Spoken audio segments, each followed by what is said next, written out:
Hey everybody, today I'm going to be talking a little bit about aim. Specifically, a lot of the quote-unquote soft skills, as I'm going to call them, that comes with aim. So not necessarily things like raw mechanical ability and skill. So that is going to include a lot of low-hanging fruit you can form quickly with a little bit of practice.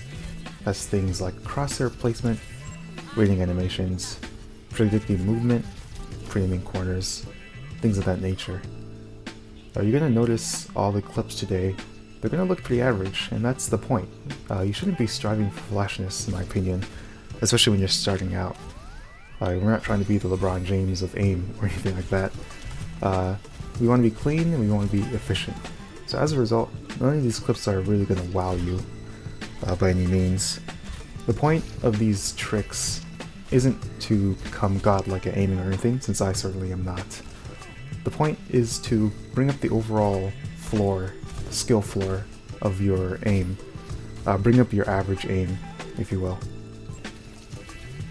And just as a note, this video will mostly focus on the hit scan side of things.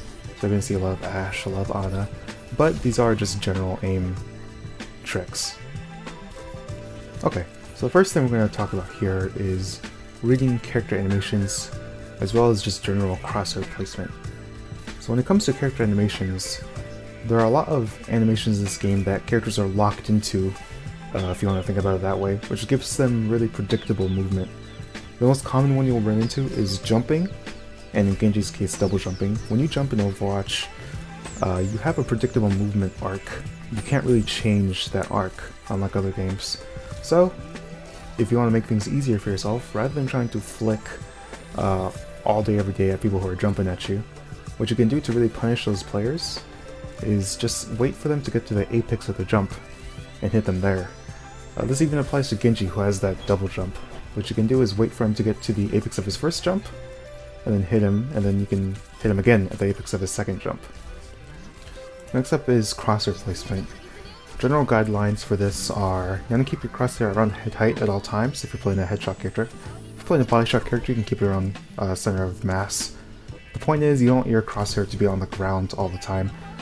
You want to keep it around head height, and you also want to keep it to where you know enemies are going to show up. This way you don't have to move your crosshair that much, you don't have to do micro adjustments. You can even pre-aim, so here I know where I'm going to try to aim, so before I even turned the corner, I was already aiming at the bot.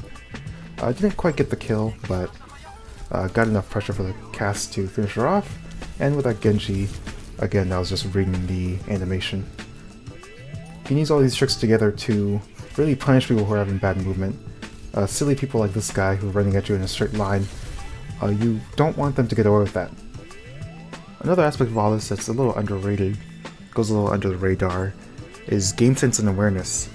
There I was able to pre-aim the corner and take the duel with that Genji because I heard him. I heard his footsteps and I turned around to fight him that way. So I know that Genji's going to be gone for a little bit to get the health back, and now that he's back, I was already pre-aiming that corner and I was ready to take the duel with the Widowmaker who happened to be there. One last little cheat when it comes to aim is actually something called strafe aim. So this play here looks, it's a big play, right? I get a few kills, but the mechanics of it are actually not that interesting. I'm not even moving my crosshair, as you can tell. I'm only using my strafe keys to hit these shots. I'm keeping my crosshair head height, and I'm not even moving it. I'm strafing back and forth and using my movement to just move the enemy into my crosshair. And just to wrap back around to something I glanced over earlier, these concepts are fundamental to just FPS aim in general. These aren't just for hit scan weapons or anything like that, they apply to projectiles too. In this instance I was able to pre-aim the corner there, since I knew where the bot was going to be, and once I turned the corner all I had to do was just release left click and I got 2 kills easily there. Similar situation here, I noticed the Widow, so I'm going to put my crosshair where I think she's going to be, wall climb, and just click left click.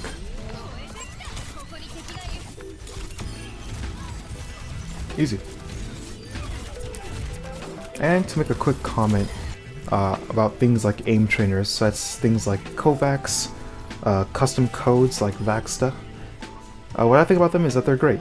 You should do them if you want to. My only issue with is the rhetoric around them. They are far from being the be-all and end-all of building mechanical skill. Don't feel pressure to use them if you don't enjoy it.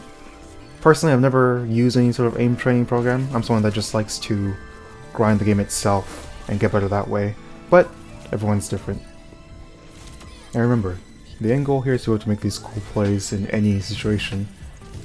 You have to practice enough to the point where all this stuff becomes second nature, and you don't have to be constantly thinking about where your crosshair is on your screen. And you get there by building fundamentals and raising the overall floor of your own skill.